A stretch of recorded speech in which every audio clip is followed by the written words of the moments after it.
Hola a todos, hoy es miércoles, 10 de junio de 2026, y nuestro querido amigo, nuestro hermano Laith Marouf, desde Beirut, está aquí con nosotros. Bienvenido de nuevo, Laith.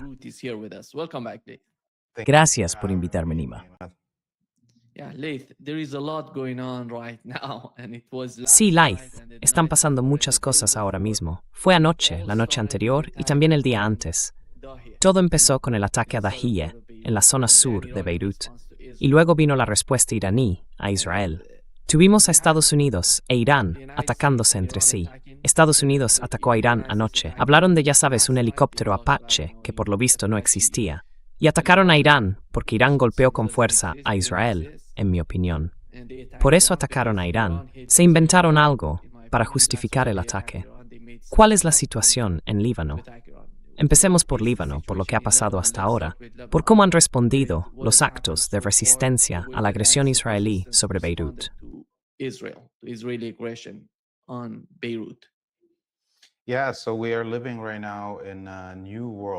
Sí, estamos viviendo ahora en un nuevo mundo donde todo el equilibrio del poder militar ha cambiado en la región desde que Irán logró derrotar a Estados Unidos e Israel en la guerra de 44 días.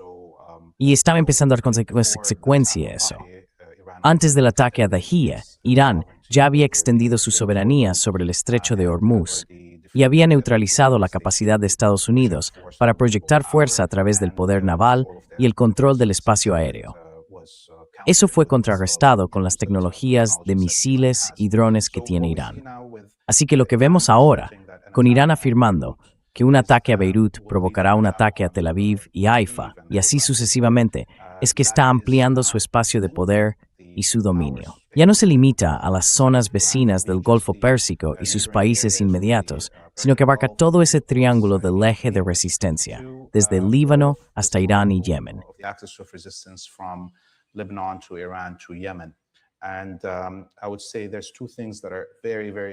Diría que hay dos cosas muy importantes que hay que destacar aquí. Esta es la primera vez, desde la Revolución de 1979, que la República Islámica de Irán toma la decisión de atacar a un adversario sin haber sido atacada antes. Es decir, es la primera vez desde 1979 que Irán ataca primero. Y además, este hecho es doblemente importante, porque también es la primera vez que ataca a un adversario, no para proteger su propio territorio, ni para responder a un ataque contra su nación, sino para defender a un tercero, en este caso Líbano, de un ataque de los sionistas.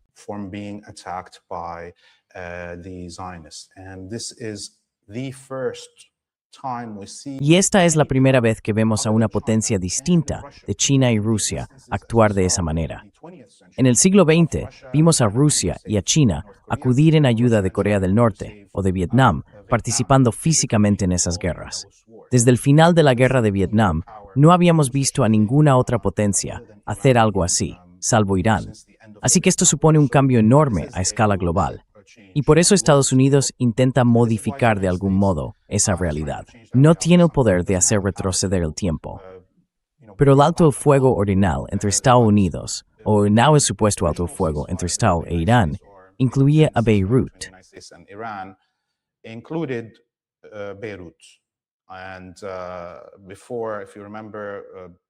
Y antes, si lo recuerdas, Irán ya había amenazado con atacar justo cuando el alto el fuego iba a entrar en vigor con Estados Unidos.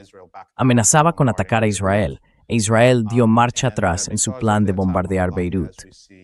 Y debido al ataque en Dahiya, como vemos, Irán impuso esa fórmula.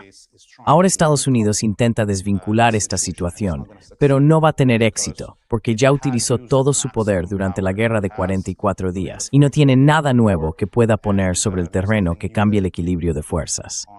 Así que Israel se va a volver cada vez más desesperado a medida que Estados Unidos fracase en luchar contra sus enemigos por él.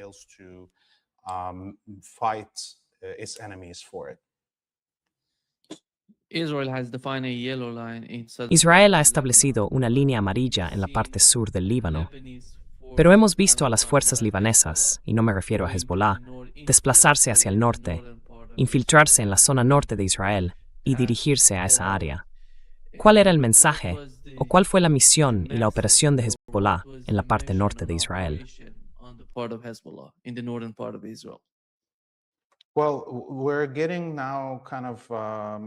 Bueno, ahora estamos recibiendo información un poco contradictoria sobre esta historia. Pero lo que nos dicen varias fuentes es que se trataba de un joven que venía de un pueblo en la línea del frente, que vivía en la zona de Dahiyya y que estaba harto de ver cómo su casa, su familia extensa y su pueblo quedaban completamente destruidos. Decidió irse solo hacia el sur, llevando las armas que él mismo había comprado. Y bueno, los israelíes exageraron cuando dijeron que había entrado en Palestina ocupada. En realidad, estaba en la zona neutral entre Líbano y Palestina, la zona militar. Y lo que hizo fue atacar un convoy israelí dentro del Líbano ocupado. Así que estaba detrás de ellos, cerca de la valla, por así decirlo, y les disparó desde allí.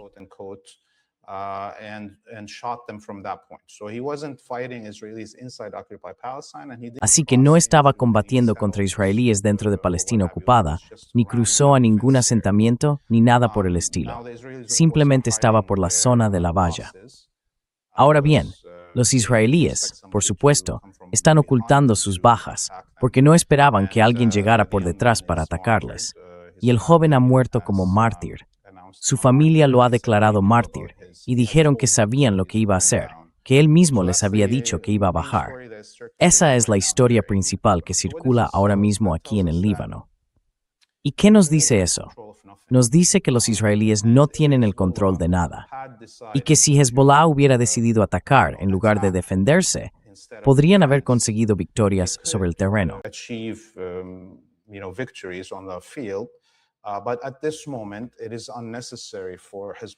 Pero en este momento no es necesario que Hezbollah haga eso como organización militar.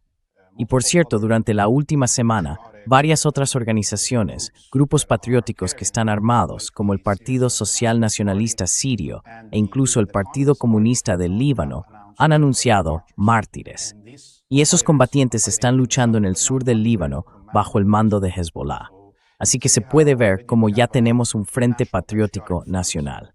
No importa a qué partido político pertenezcas, mientras coordines con Hezbollah sobre el terreno, tienes la capacidad de defender la nación.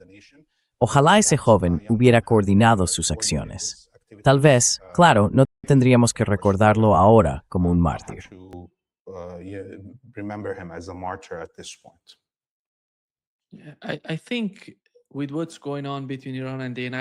Creo que, con lo que está pasando entre Irán y Estados Unidos, básicamente se puede decir que las negociaciones se han terminado. Porque antes de entrar en directo, Donald Trump publicó que el ejército iraní es un completo y absoluto desastre, que gran parte de él, como su marina y su fuerza aérea, prácticamente ya no existen, que han sido completamente derrotados. Dijo que Irán es todo palabras y nada de acción.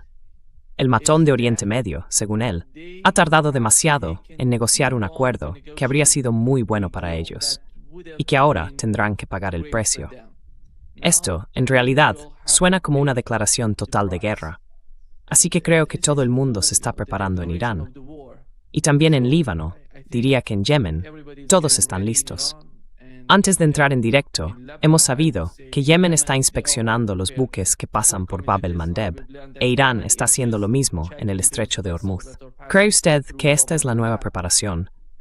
¿Que ambos bandos se están preparando para atacarse mutuamente?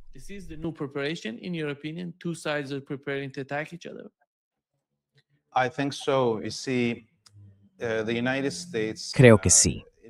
Verás, la estrategia imperial y militar de Estados Unidos está chocando ahora mismo con la ideología sionista, como estamos viendo.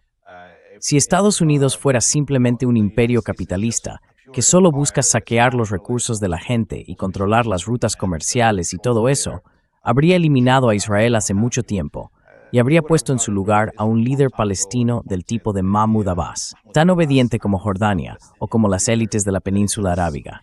Y entonces Irán no tendría ninguna excusa para luchar en la región. ¿Entiendes lo que quiero decir?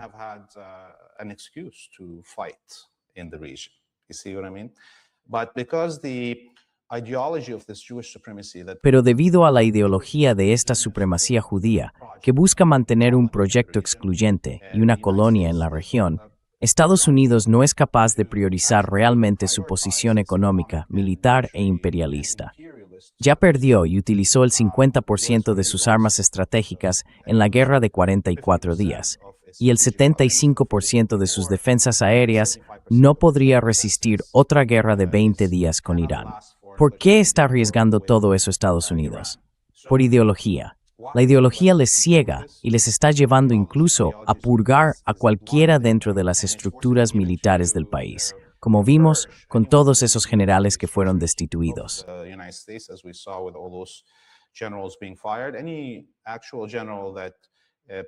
Cualquier general de verdad que entienda de estrategia y táctica militar y se lo plantee a la clase política, les mostraría que eso no encaja con la realidad.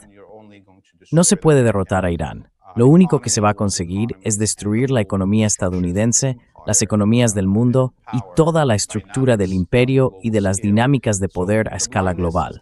Así que esa ceguera va a continuar. Y creo que empezó el 7 de octubre. Esto es algo que todos debemos entender. El 7 de octubre, las milicias sitiadas en un campo de exterminio llamado Gaza lograron romper el cerco, innovar militarmente y capturar y matar a 12 generales israelíes en 12 bases israelíes distintas.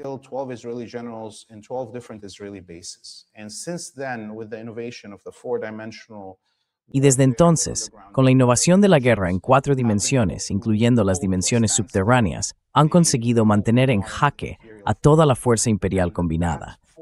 Eso obligó a Israel a abandonar toda forma tradicional de guerra y adoptar el genocidio y la limpieza étnica como su única y principal táctica militar. Y eso es lo que estamos viendo ahora en el Líbano, ¿verdad? Incluyendo, por ejemplo, lo que escuchamos ayer, cuando Ben-Gvir dijo que había que secuestrar a mujeres y niños libaneses, violarlos y matarlos para quebrar la voluntad de los combatientes de Hezbollah. Así que en realidad, esta es la estrategia militar principal de Israel: genocidio, violación, saqueo y limpieza étnica. Es lo único que les queda.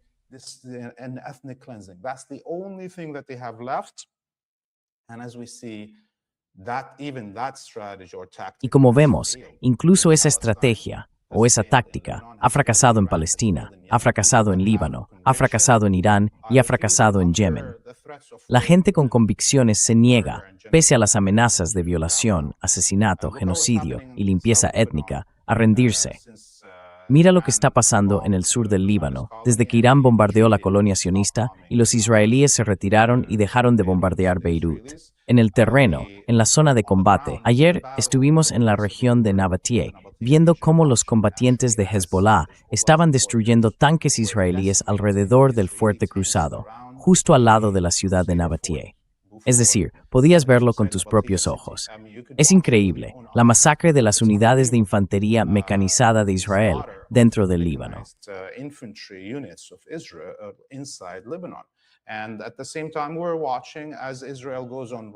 Y al mismo tiempo, estamos viendo cómo Israel lanza bombardeos indiscriminados sobre viviendas e infraestructuras civiles, simplemente porque es lo único que saben hacer.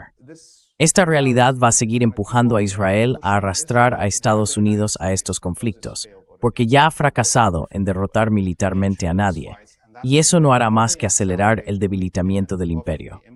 Creo que vamos a seguir por este camino, con altibajos, durante 1 año o 2 más. Sé que quizás suene triste para algunos, pero vamos a continuar así durante otro año o 2, mientras poco a poco las élites de Occidente se dan cuenta de que tienen que renunciar a esta entidad fascista y genocida si quieren salvar lo que queda de su poder económico, político y militar antes de que sea demasiado tarde.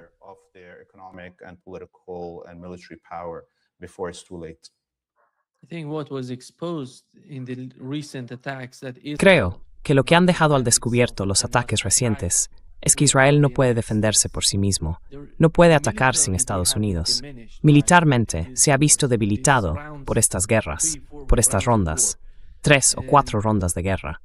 Y ese es el problema, creo yo, para Estados Unidos. Por eso, si deciden marcharse, no sé qué más pueden hacer por Israel. porque esas bases no sirven. Si colocan algo en esas bases de los países del Golfo, van a ser atacados una y otra vez. Y la única solución estaría en Jordania, en Israel, quizá en Diego García, en Grecia. Esa sería la única opción para Israel. Pero incluso reuniendo todo eso, no ayuda a Israel. Ese es el problema.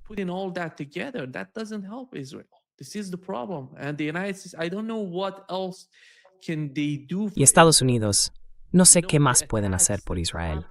Verás, los ataques que ocurrieron contra Israel, porque claro, cuando fue el ataque en Daya, entonces Irán atacó la parte norte de Israel. Luego Israel respondió a los iraníes, pero prácticamente no fue nada. Si miras el resultado de lo que hizo Israel contra Irán, casi nada. Y después, Irán atacó las zonas norte, central y sur de Israel. Alcanzó los objetivos, las bases, en esos puntos estratégicos que tenían. Fue una especie de advertencia, pero dieron en los blancos. Por eso Estados Unidos está respondiendo a Irán. Y esto demuestra lo frágil, lo débil que está Israel hoy. Y Estados Unidos, sin Estados Unidos, no sé qué harían.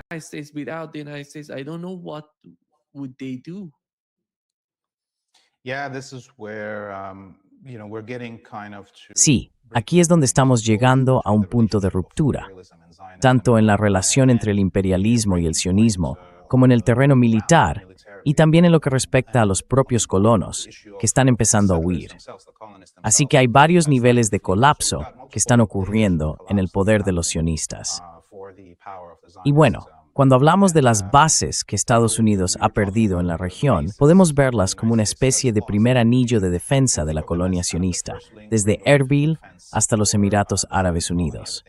Irán destruyó la mayoría de esas bases, casi todas, en esta primera fase. Y como estamos viendo ahora, Irán está empezando a atacar el segundo anillo de defensa, que será Jordania, como mencionabas.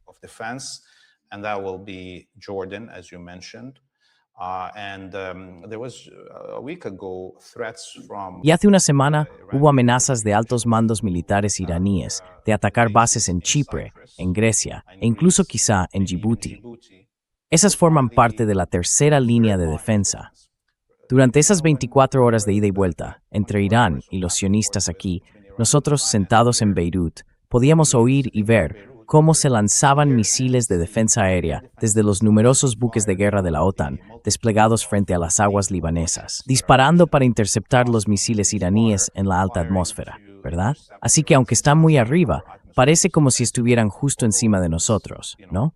Así que, incluso si Irán elimina lo que hay aquí en Beirut y en Jordania con sus ataques actuales, todavía tendrá que enfrentarse a la tercera línea de defensa en Chipre, en Grecia, en Djibouti y en Diego García.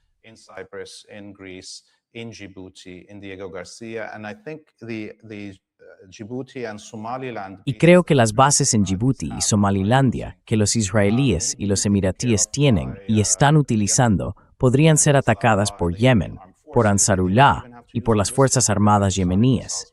Y ni siquiera tendrían que usar misiles balísticos o hipersónicos, porque están justo al otro lado del agua. Bastarían misiles de alcance medio, como los que Irán utilizó para golpear objetivos más cercanos en los Emiratos. Así que, en realidad, es muy absurdo lo que está haciendo Estados Unidos, pero no tiene otra opción, porque está atado a la ideología sionista. Y sigue viéndose arrastrado a estas guerras, porque su postura ideológica está superando su posicionamiento táctico y estratégico. Creo que en los próximos días, cuando esta batalla se desarrolle a gran escala, veremos esos ataques.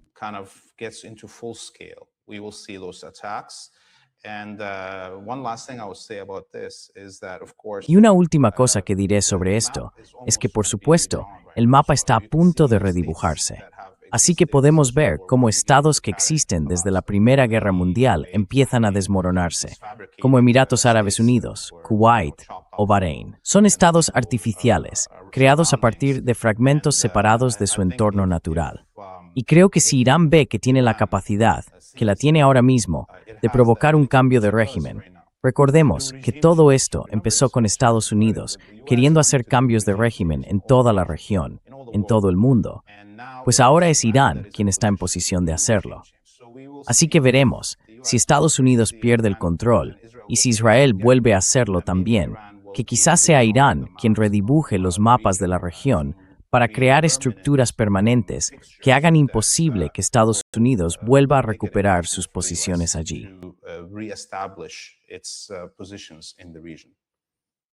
Yeah. There are reports that Trump last night talked Hay with informes Benjamin de que Netanyahu anoche Trump habló con Benjamin Netanyahu y le informó sobre los ataques que se esperaban.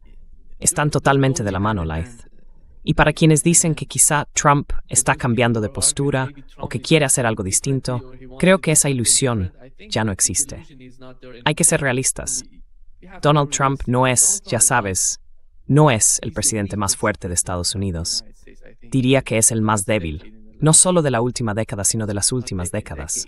Y si miras los ataques entre Irán e Israel, o los ataques iraníes en general, hemos visto que Arabia Saudí fue atacada. Dijeron que fue Irán, luego dijeron que fue Yemen, pero parece que ninguno de los dos atacó realmente a Arabia Saudí. Entonces, ¿quién está haciendo esto? Y como no sale ninguna información desde Arabia Saudí, ¿quién crees tú que está detrás de todo esto? There is nothing coming out of Saudi Arabia. Who's doing this in your opinion?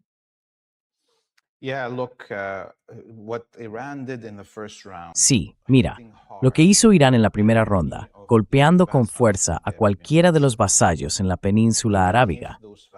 Aunque esos vasallos quieran contentar tanto a Tel Aviv como a Washington, como llevan haciendo durante décadas, es que se dieron cuenta, algunos de ellos, como el régimen catarí o el saudí, de que las pérdidas iban a ser enormes, que puede que ni siquiera sobrevivieran. Y por eso, aunque su dinero esté en bancos británicos y estadounidenses y esté financiando esta guerra, y aunque alguien como Kushner esté tomando miles de millones de dólares de ellos e invirtiéndolos en Israel, ahora han decidido apartarse del enfrentamiento militar.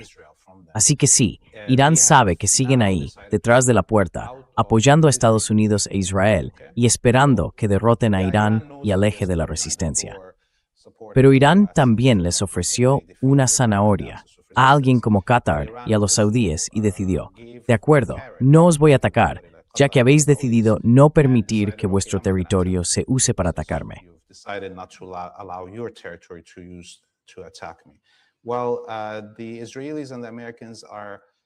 Bueno, los israelíes y los estadounidenses les están diciendo a los cataríes y a los saudíes, en esta situación en la que se sienten atacados, aunque Irán no os ataque, vais a ser atacados igual, y tendréis que pagar el mismo precio que si Irán os hubiera atacado. Así que, básicamente les dicen, más vale que me dejes hacer lo que quiera, ¿de acuerdo? Y que dejes de fingir delante de Irán. Quiero que pares completamente y que salgas delante de las cámaras a decir, estoy con Arabia Saudí, perdón, con Israel y con Estados Unidos. Eso forma parte de la estrategia. Y no creo que eso tenga ningún efecto porque los saudíes son muy frágiles, su economía, sus recursos de agua y todo lo demás. Unos pocos golpes de Irán bastarían para poner al Estado de rodillas. Así que creo que los regímenes saudí y catarí se mantendrán al margen y seguirán recibiendo golpes de sus propios amos.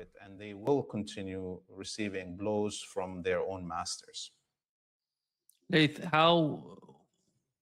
what should we expect from people in the region? I'm talking about GCC countries, and because they're suffering because of this war of aggression, and the leadership is not. The leadership basically doing nothing, just sitting there and watching who's attacking them, and who's doing what is the reason of those attacks.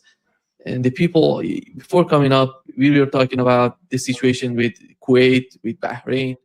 Incluso la respuesta iraní de anoche fue contra Bahrein, contra Kuwait y contra Jordania. On Bahrain, on Kuwait, and on Jordan. They attacked 3 countries. And those people Atacaron a 3 países, y la gente de esos países se pregunta, ¿por qué nos atacan? ¿Cuál es la razón? ¿Y cómo ves los cambios? Yo diría que la guerra contra los gazatíes, contra los palestinos, ha transformado por completo a la comunidad musulmana. Ahora están mucho más unidos que antes, suníes, chiíes, todos juntos. Pero eso no se refleja en el liderazgo de esos países, Irán, los países del Golfo, Turquía. ¿Qué podemos esperar de la gente, de la opinión pública? ¿Y cómo se va a traducir eso en sus dirigentes?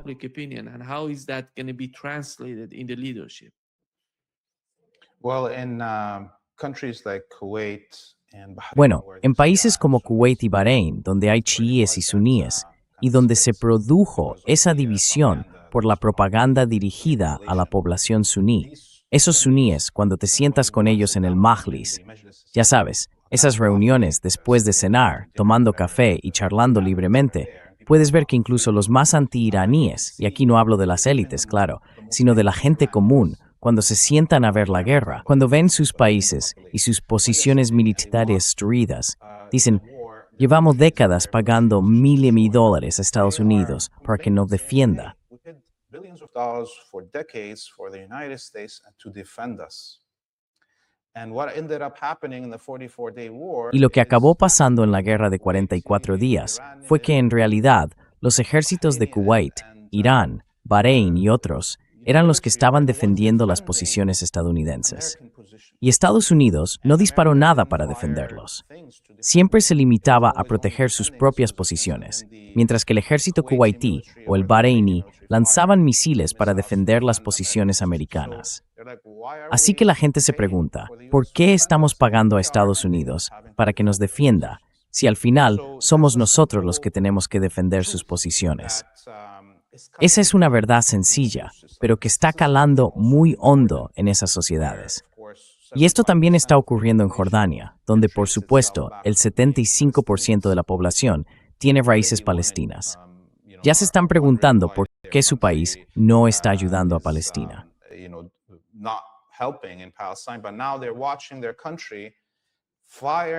Pero ahora están viendo cómo su país dispara para derribar misiles y drones iraníes que van allí a defender a sus hermanos y hermanas en Palestina. Y ahora ven cómo su país es bombardeado precisamente por hacer eso.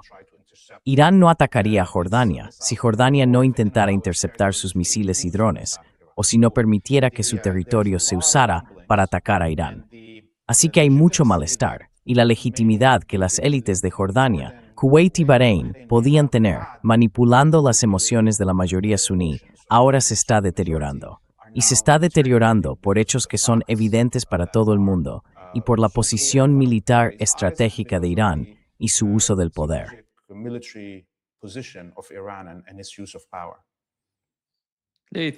There is a lot going on in Lebanon. They're using the government in Lebanon. Hay mucho ocurriendo en Líbano. Están utilizando al gobierno libanés para ir en contra de Hezbollah. Y de la misma manera, el mismo día en que el presidente del Líbano ataca a Irán y a Hezbollah, vemos a Israel golpear un vehículo en el sur del país, matando a un comandante general y a un soldado. Y no se oye nada del presidente del Líbano. Solo condena, nada más. Pero está dispuesto a provocar una guerra civil en Líbano para defender a Israel, para defender lo que Israel busca allí, generar una especie de caos porque quieren debilitar a Hezbollah. Ahora mismo, Hezbollah está centrado en Israel. Quieren distraer todo su cálculo estratégico, obligándolos a enfocarse en problemas internos en lugar de luchar contra Israel. Esa es, en mi opinión, la agenda principal. Así es como el gobierno está participando, ayudando a los israelíes, a Estados Unidos y a los europeos a conseguirlo. ¿Y qué podemos aprender de las situaciones en Líbano?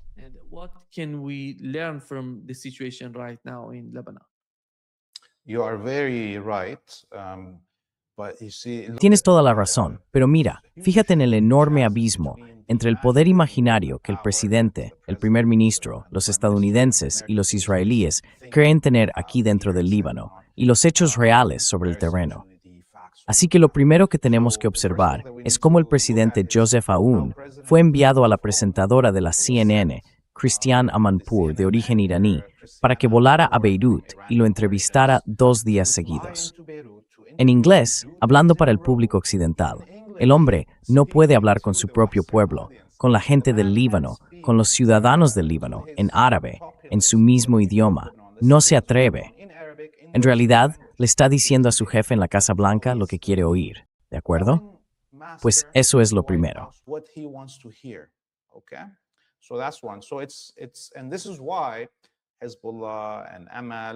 Y por eso, a Hezbollah, a Amal y al embajador de Irán en Beirut les da exactamente igual. Y al gobierno iraní, por supuesto, también le da igual lo que diga Joseph Aoun.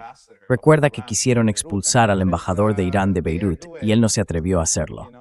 Así que el asesinato del general de brigada es algo muy importante. Es un general de brigada de alto rango, responsable de toda la región de Mar Hayun, en el sur del Líbano. Viajaba en un convoy militar oficial libanés, en un vehículo militar. Y este general de brigada es el encargado de mantener los contactos con el ejército israelí a través de los mecanismos establecidos por los franceses y los estadounidenses para la comunicación directa entre el ejército israelí y el ejército libanés. About direct communication between the Israeli military and the Lebanese military.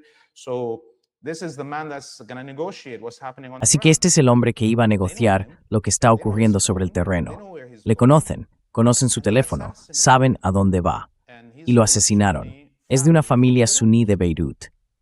Eso demuestra que muy probablemente el presidente Joseph Aoun quería a este hombre muerto. Este hombre es un suní patriota. Y saben que dentro del ejército, la gran mayoría de los generales y del personal están en contra de colaborar con los sionistas. Así que están intentando. Quizá este fue el primer tipo de asesinato para intentar eliminar lo que consideran oposición dentro del ejército. Pero también están amenazando a cualquier otro oficial de alto rango dentro de las Fuerzas Armadas libanesas. High-ranking officers within the Lebanese military, if you don't like surrender to Israel and to Si no aceptas rendirte a Israel y usar al ejército libanés para matar a su propio pueblo, te mataremos abiertamente, así, sin más. Lo otro que está ocurriendo al mismo tiempo es que el comandante en jefe del ejército libanés, el general Rudolf Heikel, está ahora mismo en Islamabad, en Pakistán, reuniéndose con el jefe del Estado Mayor pakistaní. Y no tenemos claro qué significa eso, ¿de acuerdo? Está actuando el ejército libanés por su cuenta con la aprobación del presidente del Líbano, o sin ella. ¿Qué tipo de comunicación hay a puerta cerrada con Hezbollah? ¿Por qué está él en Pakistán? ¿Y cómo se relaciona eso con Irán? ¿Cómo está manejando Irán todo esto entre bastidores? Iran, and how is Iran dealing with it behind the closed doors? Is there any offers being put forward by Pakistan? ¿Hay alguna oferta por parte de Pakistán para garantizar la seguridad y la protección de la población suní? Por ejemplo, para que el liderazgo suní en Líbano se sienta cómodo alineándose con Hezbollah y con la resistencia? No lo sabemos. Pero, como vemos, Pakistán está cobrando mucha importancia dentro de la visión de lo que Arabia Saudí intenta hacer para equilibrar la región entre Irán, Turquía y una posible alianza entre Arabia Saudí y Pakistán. Veremos cómo evoluciona esto, pero son señales de que al menos el jefe del Estado Mayor del Ejército libanés está buscando otras formas de ayudar al país a defenderse. Find other ways to help the country defend itself. Los ataques israelíes en el sur del Líbano se concentran básicamente en dos ciudades, Tiro y Nabatie, y en la carretera que conecta Nabatie con otra ciudad. Si no me equivoco, ahora mismo no recuerdo cuál era. Pero ¿cuál es su objetivo? ¿Qué están buscando exactamente? ¿Se trata solo de destruir la infraestructura, de arrasar con las casas y todo lo que hay allí? ¿O están haciendo algo más? Porque sabemos que al mismo tiempo que ocurre esto, Hezbollah está respondiendo, y por lo que he oído hasta ahora, esas emboscadas están siendo muy efectivas. ¿Cuál es tu interpretación de todo esto?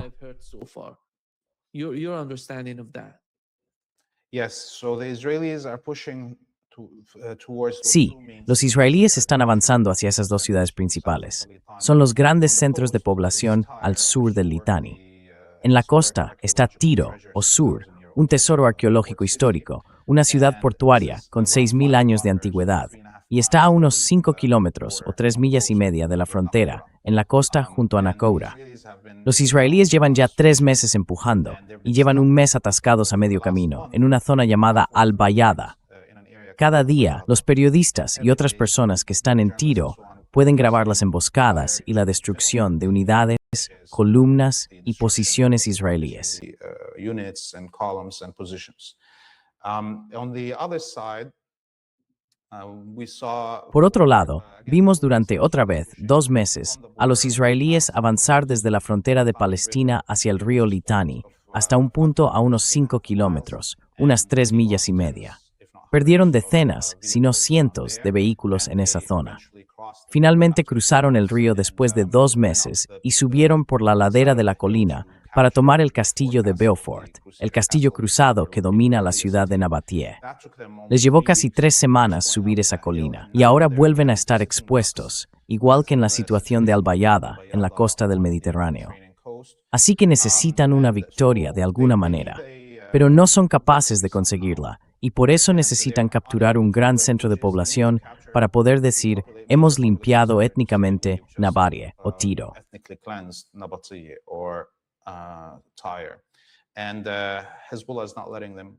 Y Hezbollah no les está dejando conseguirlo. Así que están lanzando estas ofensivas de bombardeos aéreos. Hemos visto justo alrededor de Nabatie, en una de las aldeas entre Nabatie y el castillo de Beaufort, que en las últimas 2 horas ha habido al menos 14 ataques aéreos. Y uno puede imaginarse lo que supone lanzar bombas antibúnker sobre pueblos pequeños. 14 de ellas pueden arrasar una aldea entera. Así que esta es la única respuesta que tienen los israelíes, y la única táctica que han adoptado como principal, esta limpieza étnica, la destrucción masiva de viviendas e infraestructuras civiles, el genocidio y la limpieza étnica como forma principal de guerra.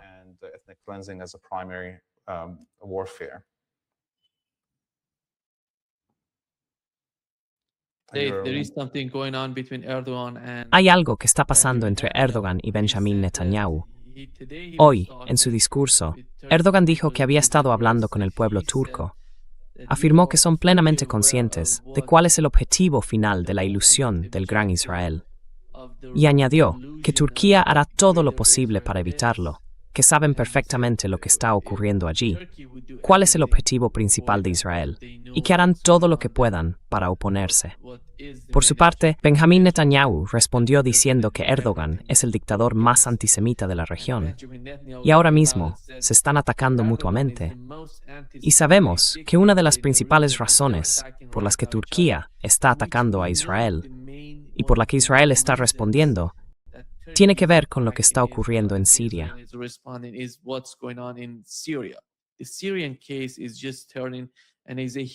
El caso de Siria está dando un giro y supone una enorme carga para Turquía. Y eso se debe a lo que mencionó Erdogan sobre lo que está ocurriendo. Dijo que lo que Israel está haciendo en Siria y en Líbano contra la población, y también en Gaza, no es aceptable para Turquía. ¿Cuál es la situación en Siria? ¿Y cómo ve usted el camino a seguir? No lo sé, quizás sea una especie de pensamiento ilusorio, pero, al fin y al cabo, que se unan, al menos Irán y Turquía, sería, en mi opinión, un cambio enorme para la región. ¿Cuál es su interpretación de eso?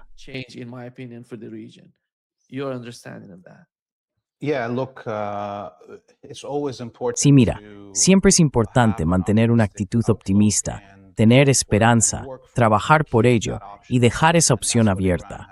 Y eso es lo que Irán ha hecho en su relación con Turquía, aunque todos sabemos que las acciones de Erdogan, del Estado turco, del ejército turco y de la inteligencia turca todavía no han cambiado para estar a la altura de las palabras de Erdogan.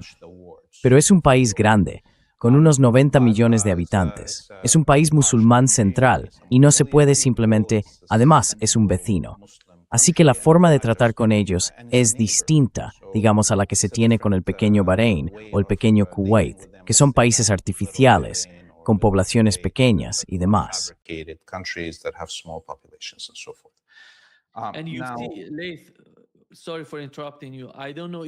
Perdona que te interrumpa. No sé si has visto las encuestas más recientes sobre la situación, sobre cómo se siente la gente respecto a Israel. Si miras las encuestas en Turquía, el 97% está en contra de Israel, totalmente en contra. Esto muestra cómo se siente la gente sobre Israel y sobre lo que está haciendo. Perdona la interrupción, continúa.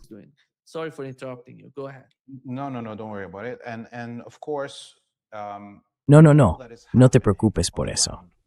Y por supuesto, todo lo que está ocurriendo sobre el terreno, con el colapso del poder imperial estadounidense en la región y los inicios del colapso del proyecto israelí, y el hecho de que las otras grandes naciones de la zona no hayan adoptado una posición que, ni siquiera en palabras, se acerque a lo que hace Erdogan. Hay una competencia en la que Erdogan puede decir ciertas cosas y así parecer mejor que los saudíes o los emiratíes, ¿verdad? Y puede situarse como alguien que habla en nombre de la población suní. Y eso es en parte lo que está ocurriendo con sus declaraciones sobre Líbano, más que sobre Siria. Su pulso con los saudíes por ver quién es el principal patrocinador de la comunidad musulmana en Líbano.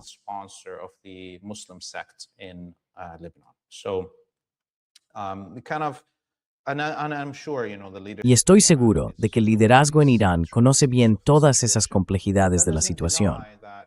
Pero eso no cambia el hecho de que se trata de lo mismo: imperialismo y sionismo.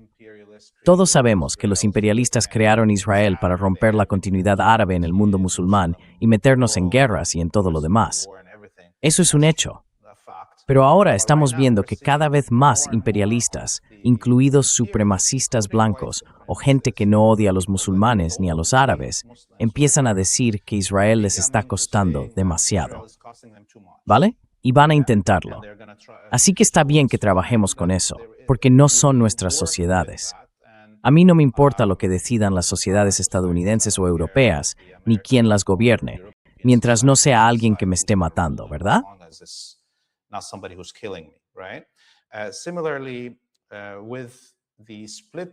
De forma parecida, con la división que podríamos empezar a ver entre antiguos vasallos de Estados Unidos, que ven cómo el barco se hunde y no quieren hundirse con él. Podría llegar un momento en que el Estado turco y Erdogan decidan: ¿sabes qué? Es mejor que abandone ahora mi relación, mi alianza militar con Estados Unidos e Israel, y busque mejores relaciones con mis vecinos árabes y musulmanes. Por eso, Irán mantiene la puerta abierta. Y es una jugada inteligente. En un momento, tendremos que intensificar el conflicto entre Turquía e Israel si queremos trompear Israel.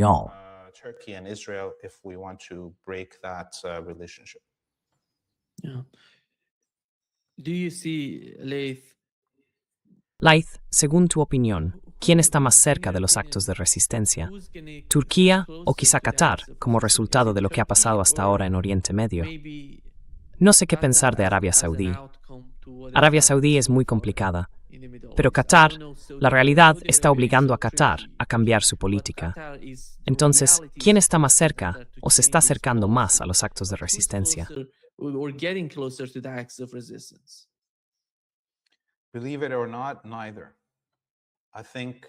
Créelo o no, ni una cosa ni la otra. Creo que hay más posibilidades de atraer a Egipto hacia el eje de la resistencia que de convencer a cualquiera de las monarquías árabes o a Turquía. Y lo digo ¿por qué? Porque como vemos ahora mismo, Egipto es el más pobre de esos países, y el dinero que llegaba de los Emiratos, de Qatar o de Arabia Saudí para mantener su economía a flote se ha agotado.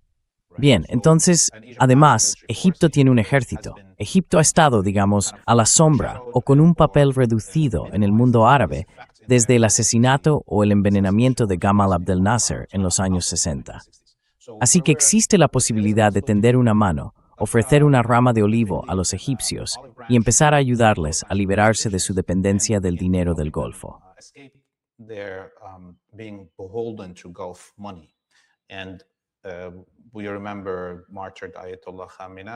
Recordamos al mártir Ayatollah Khomeini, cómo hablaba de Egipto y de la inspiración que Egipto representa como nación y de lo especial que es dentro del mundo árabe.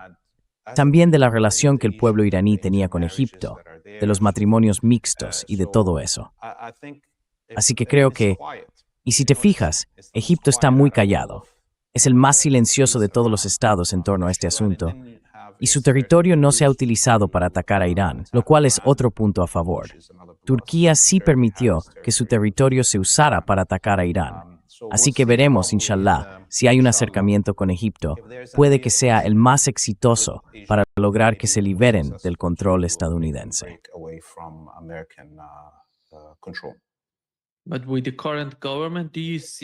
Pero, con el gobierno actual, ¿tú ves?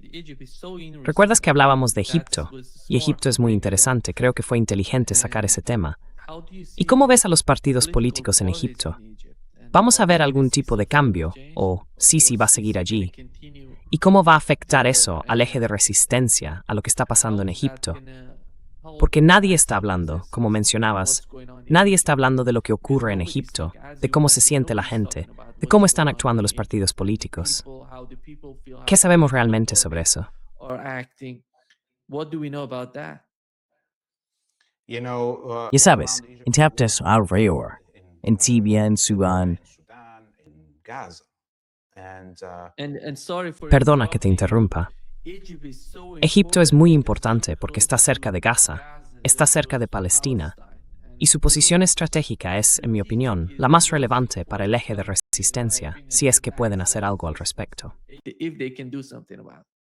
yes, yes. And as you see, it's the Emirates, the Sí, sí, Saudis, y como ves, son los Emiratos, los saudíes, los cataríes y los israelíes los que están provocando todas las guerras, excepto en Gaza. Bueno, esa guerra la están provocando los israelíes.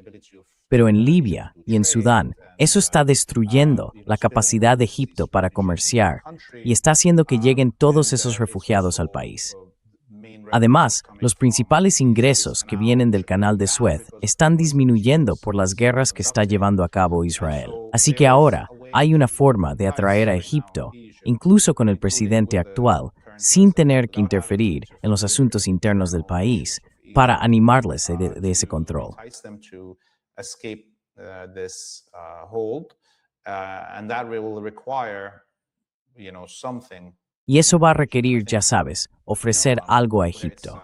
Y creo que, bueno, ya sea una colaboración tecnológica o acuerdos comerciales, algo en lo que Yemen pueda intervenir y ayudar a frenar todos los problemas que están ocurriendo en Libia y en Sudán. Si, por ejemplo, se ayuda al ejército egipcio a derrotar a la SRF en Sudán, en las zonas fronterizas con Chad y Libia, Egipto podría obtener muchos ingresos simplemente gracias a la paz en su frontera sur.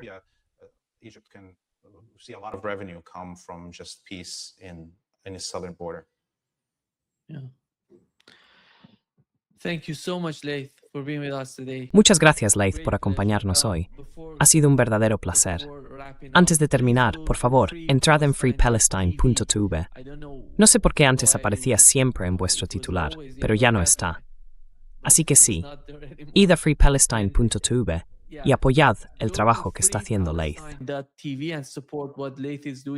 No es un vídeo, creo. Perdón. Sorry, it's just because I was on a different show. Es que estaba en otro programa. Aquí tenéis el enlace, freepalestine.video. Entrad ahí y seguid a Laith. Está haciendo un trabajo increíble, informando desde Beirut, en el sur del Líbano, algo muy importante para que todos sepamos lo que está ocurriendo allí. Muchísimas gracias, Laith, por acompañarnos hoy. Un verdadero placer, como siempre. Nos vemos la semana que viene, Javi. Nos vemos la semana que viene.